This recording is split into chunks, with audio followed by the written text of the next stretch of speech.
ഈ PSC ഉദ്യോഗാർത്ഥികളുടെ സമരത്തിനിടയിൽ ഈ നിർണായക മന്ത്രിസഭാ യോഗം ഇന്നുണ്ടല്ലേ? അനുകൂല തീരുമാനം ഉണ്ടാകുമെന്നൊരു പ്രതീക്ഷയിലാണ് ഈ റാങ്ക് ലിസ്റ്റിലൊക്കെ ഉൾപ്പെട്ടവർ. ഉണ്ടാകുമോ അതിൽ? പ്രത്യേകിച്ച് നമ്മൾ ഇന്നലെ കണ്ടതാണ് ഉദ്യോഗാർത്ഥികളുടെ വ്യത്യസ്തമായ സമരങ്ങൾ കണ്ടതാണ്. അപ്പോൾ വളരെ പ്രതീക്ഷയിലാണ് അവർ നിൽക്കുന്നതും. എന്താണ് ഉദ്യോഗാർത്ഥികൾ പറയുന്നത് അതിൽ? വ്യത്യസ്തമായ പലതരം സമരങ്ങൾ നടക്കുന്നുണ്ട്. ഉദ്യോഗാർത്ഥികളെ സംബന്ധിച്ചിടത്തോളം 1000-ഓളം പേർ ഉൾപ്പെട്ട ലിസ്റ്റിൽ നിന്ന് 250-ൽ പരം ആളുകളെ മാത്രമാണ്, ഉദ്യോഗാർത്ഥികളെ മാത്രമാക്കാണ് നിയമനം നൽകിയിട്ടുള്ളത്. അതുകൊണ്ട് തന്നെ ഒരു 60% നിയമനമെങ്കിലും നടത്തണമെന്നാണ് ഇവരുടെ ആവശ്യം. പക്ഷേ കുറച്ചെങ്കിലും ഒരു 100 പേരെ കൂടി ലിസ്റ്റിൽ നിന്ന് എടുക്കുമെന്ന പ്രതീക്ഷ ഉദ്യോഗാർത്ഥികൾക്കുണ്ട്. പക്ഷേ സർക്കാരിന്റെ ഭാഗത്തു നിന്ന് അങ്ങനെ ഉണ്ടാകുമോ എന്ന കാര്യത്തിൽ ആശയക്കുഴപ്പമുണ്ട്. സർക്കാരിന്റെ സാമ്പത്തിക സ്ഥിതി, സർക്കാരിന്റെ നിലപാട് ഇനി വരുന്ന ലിസ്റ്റിൽ നിന്നും എടുക്കട്ടെ എന്നുള്ള ചോദ്യം, ആ നിലയിൽ ഇവരുടെ പ്രതീക്ഷ പുലരുമോ എന്ന കാര്യത്തിൽ സംശയമുണ്ട്. ഏതായാലും വലിയ പ്രതീക്ഷയിലാണ്. ആ വിധത്തിലുള്ള സമരങ്ങളാണ്. ഈ കുടുംബം പോറ്റാനായ ഒരു ജോലി എങ്ങനെയെങ്കിലും കിട്ടണം എന്നുള്ളതാണ് ഈ CPO വനിതാ റാങ്ക് ഹോൾഡേഴ്സിന്റെ ഒരു പരാതിയും ആശങ്കയും. അതിലെന്തെങ്കിലും ഒരു തീരുമാനം ഉണ്ടാകുമോ എന്ന കാര്യത്തിൽ ഇന്നൊരു ഉത്തരം ലഭിക്കും. അതിൽ മാത്രമല്ല, ഈ നമ്മൾ കഴിഞ്ഞ വർഷവും ഇതുപോലെ ഒരു സമരം കണ്ടിരുന്നല്ലോ. അന്ന് അവർ നിസ്സഹായരായി പോവുകയാണ് ചെയ്തത് ഈ റാങ്ക് ലിസ്റ്റിന്റെ ഒക്കെ ഒരു കാലാവധി അവസാനിച്ചപ്പോൾ. പക്ഷെ അത് ഒരു പക്ഷേ ഇവർക്കും വനിതാ CPO ഉദ്യോഗാർത്ഥികൾക്കും ഈ ഒരു ഗതി ഉണ്ടാവാതിരിക്കട്ടെ. പക്ഷേ ചർച്ചയിൽ അങ്ങനെ പ്രതീക്ഷ വേണ്ടെന്നാണോ പറഞ്ഞു വരുന്നത്?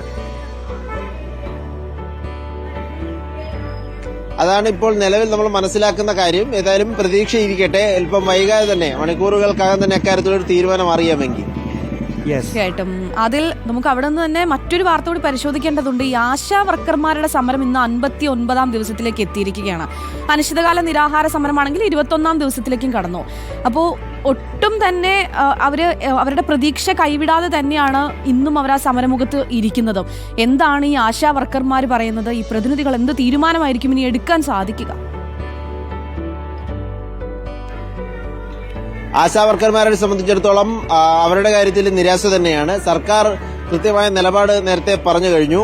ആരോഗ്യമന്ത്രിയും ധനമന്ത്രിയുമായുള്ള ചർച്ചയിൽ തന്നെ ഒരു പഠന സമിതിയെ നിയോഗിക്കാം. അത് 3 മാസ കാലാവധി ഉണ്ടാകും. ആ 3 മാസ കാലാവധി കഴിഞ്ഞ് അക്കാര്യത്തിലൊരു തീരുമാനമെടുക്കാം.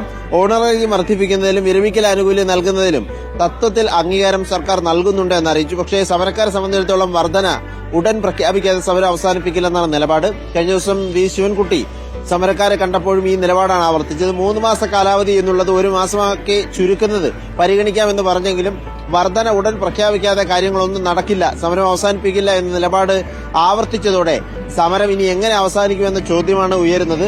ഇനി തുടർ ചർച്ചകൾ വേണം എന്ന ആവശ്യത്തിലാണിപ്പോൾ സമരക്കാരുള്ളത്. അതിൽ ഈ വിഴിഞ്ഞം തുറമുഖത്തെ സംബന്ധിച്ച് വളരെ പ്രധാനപ്പെട്ട ഒരു ദിവസമാണല്ലോ അല്ലേ എന്ന്. നമ്മൾ ഈ കേന്ദ്ര സർക്കാരിന് ഒരു VGF ലഭിക്കാനുള്ള ഒരു കരാർ ഇന്ന് ഒപ്പിടുകയാണ്. അപ്പോൾ തിരുവനന്തപുരത്തെ പ്രത്യേക ചടങ്ങിലാണ് ഒപ്പിടൽ അല്ലേ? ഈ VGFുമായി ബന്ധപ്പെട്ട് കുറച്ച് വിവാദങ്ങളൊക്കെ ഉണ്ടായിരുന്നല്ലോ. അപ്പോൾ എല്ലാം സ്മൂത്ത് ആയില്ലേ? ഇപ്പോൾ സ്മൂത്തായി. ആദ്യഘട്ടത്തിൽ ഈ കേന്ദ്ര സർക്കാർ നൽകുന്ന VGF തുകയ്ക്ക് പകരം സംസ്ഥാന സർക്കാരിന് കിട്ടുന്ന ലാഭം, ഈ തുറമുഖത്തിൽ നിന്ന്, വിഴിഞ്ഞം തുറമുഖത്തിൽ നിന്ന് അദാനി നൽകുന്ന ലാഭത്തിന്റെ വിഹിതം 20% കേന്ദ്രത്തിന് നൽകണമെന്നാണ് വ്യവസ്ഥ പറ്റില്ല. അതൊരു വായ്പയായി നൽകാൻ കഴിയില്ല, മറിച്ച് ഒരു സഹായമായി VGF നൽകണമെന്നതായിരുന്നു ആവശ്യം. പക്ഷേ ആവശ്യം അംഗീകരിക്കാൻ കേന്ദ്രം തയ്യാറായില്ല. ഒടുവിൽ കേന്ദ്രത്തിന് വഴങ്ങുകയായിരുന്നു സംസ്ഥാന സർക്കാർ.